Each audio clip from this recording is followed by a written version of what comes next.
Après cette impressionnante démonstration de puissance de l'Iran, le régime sioniste a soudainement demandé pardon et appelé à un cessez-le-feu dans les prochains jours. Israël est vraiment dépassé face aux assauts répétés de la République islamique pendant 3 jours consécutifs. L'Iran va-t-il accepter la demande de trêve d'Israël? Si vous avez suivi les informations tout à l'heure, Téhéran a rejeté la proposition de cessez-le-feu et continuera à mener la guerre contre l'entité sioniste pendant des mois, voire des années. Israël va-t-il hisser le drapeau blanc? Si l'on regarde les derniers développements, l'État hébreu peine à obtenir le soutien de son allié. Les États-Unis. Washington est également en difficulté face aux tirs de missiles. Et les drones iraniens ont frappé plusieurs bases militaires. Les renforts iraniens sont désormais présents avec l'arrivée du Hezbollah, qui a déjà lancé des roquettes sur Tel Aviv et un navire de guerre américain. Quelle est la stratégie américano-israélienne face à la colère de Téhéran? Donald Trump et Benjamin Netanyahou vont-ils bientôt se retirer avant la défaite? La défaite américano-israélienne commençait à se manifester dans la guerre contre l'Iran, de la manière suivante. Tel Aviv est devenue une ville fantôme, assiégée par les missiles et les drones iraniens. Si vous pensez que l'Iran a cessé d'attaquer Tel Aviv, vous devriez peut-être regarder cette vidéo. Téhéran continue de lancer des frappes qui touchent le cœur de la capitale sioniste. Si vous ne me croyez pas, nous allons vous montrer les toutes dernières images de Tel Aviv.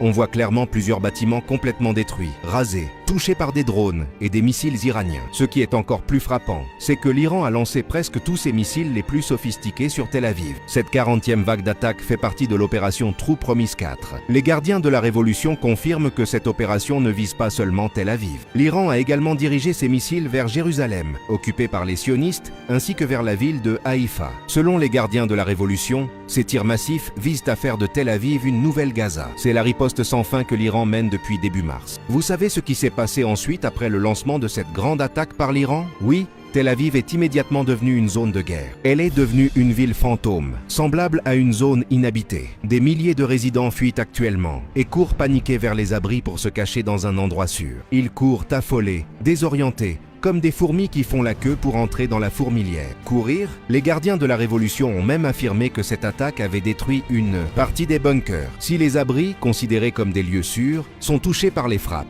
comment les citoyens israéliens peuvent-ils survivre alors qu'Israël prétendait que ces bunkers étaient si sûrs qu'ils pourraient résister à la guerre et même à l'apocalypse? Désormais, l'arrogance sioniste est punie par la destruction des abris dont ils étaient si fiers.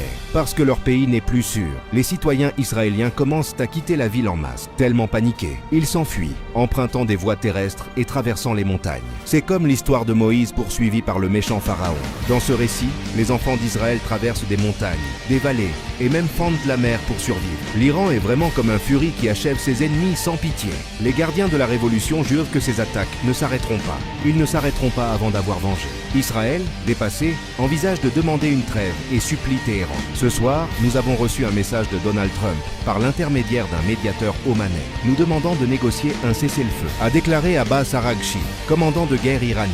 L'État sioniste serait incapable de poursuivre une longue guerre contre l'Iran. La raison en est qu'Israël manque actuellement de munitions. Israël est complètement perdu car aucun pays ne veut actuellement l'aider. Les États-Unis, leurs fidèles alliés, sont également incapables de poursuivre une longue guerre contre Téhéran. Cette déclaration a été directement confirmée par le président Donald Trump. Premièrement, les niveaux intermédiaires et intermédiaires supérieurs n'ont jamais été aussi élevés ou meilleurs. Au plus haut niveau, nous avons de bons stocks, mais nous ne sommes pas encore là où nous le voudrions, a déclaré Trump. Avec Israël acculé, l'Iran acceptera-t-il la demande de cesser le feu? Téhéran aurait refusé d'accéder à la requête d'Israël. Le ministre iranien des Affaires étrangères a traité Israël de nation lâche, qui demande soudainement à arrêter la guerre. Israël, nation lâche, c'est vous qui avez commencé, et maintenant vous voulez demander un cessez-le-feu. Cela ne sera pas aussi facile que vous le demandez, a déclaré Araghchi. Les gardiens de la révolution attaquent Israël sans pitié de toutes parts, comme une vengeance pour ses actes. Parce que l'État sioniste attaque fréquemment des installations publiques, comme les écoles et les hôpitaux. Araghchi estime qu'il s'agit d'un crime de guerre violant le droit international. Mais Abbas Araghchi est également du même avis et refuse catégoriquement la trêve. Notre réponse est que nous n'accepterons aucune négociation tant qu'une entité appelée Israël existera encore sur Terre, a déclaré Araghchi. Téhéran jure même de riposter plus violemment contre Israël. Hossein Salami affirme que l'Iran n'utilisera plus de missiles à faible charge explosive. C'est nous qui déciderons de la fin de la guerre. Israël ne survivra pas. La situation actuelle et le statut futur de la région sont désormais entre les mains de nos forces armées, a déclaré le commandant des gardes gardiens de la révolution. Les États-Unis en difficulté. L'Iran aidé par un puissant allié. Washington semble également être dans une situation difficile face aux attaques massives de l'Iran. L'oncle Sam ne peut évidemment pas aider Israël qui est dans une situation désespérée. Téhéran ne se contente pas de lancer agressivement des frappes sur Tel Aviv, mais vise également les bases militaires américaines. Les gardiens de la révolution jurent qu'il n'y aura plus de bases militaires américaines au Moyen-Orient. Selon eux,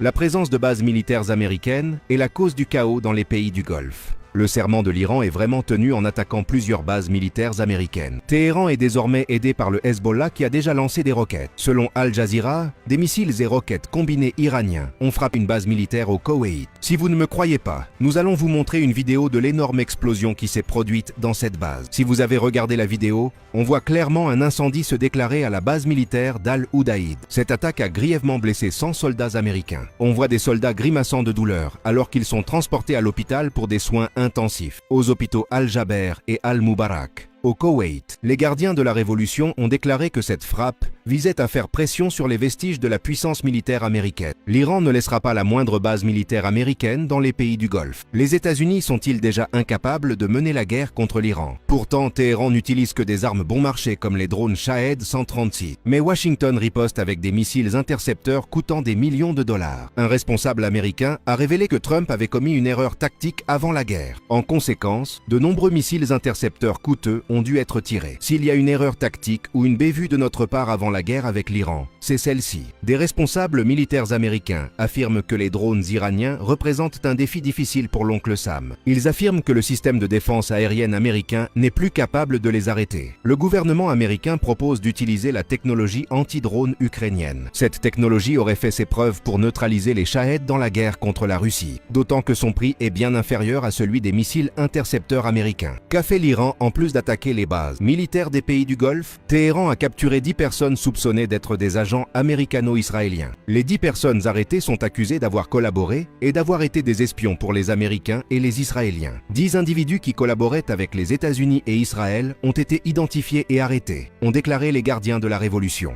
Les soldats américano-israéliens commencent à perdre pied. Washington semble creuser sa propre tombe dans la guerre contre l'Iran. Donald Trump pensait que l'Iran pouvait être facilement vaincu rapidement, comme le Venezuela. Cependant, Téhéran continue de mener la guerre depuis presque 2 semaines. La colère de l'Iran est vraiment difficile à contrôler et ne cesse d'attaquer. Les installations militaires américaines en Israël ont également été rasées par le corps des gardiens de la révolution islamique d'Iran. Les attaques incessantes visant les bases militaires américaines ont blessé des centaines de soldats. Cette information a été directement confirmée par le gouvernement américain. La situation continue donc de s'envenimer à un rythme alarmant et chaque heure qui passe semble rapprocher la région d'un point de non-retour. Tandis que Donald Trump tente de rassurer l'opinion publique américaine, les signaux envoyés sur le terrain racontent une toute autre réalité. Les forces alliées peinent à contenir la pression constante exercée par Téhéran, et l'incertitude grandit même au sein du commandement israélien dirigé par Benjamin Netanyahou. Dans ce contexte explosif, l'Iran semble vouloir imposer un nouveau rapport de force durable au Moyen-Orient.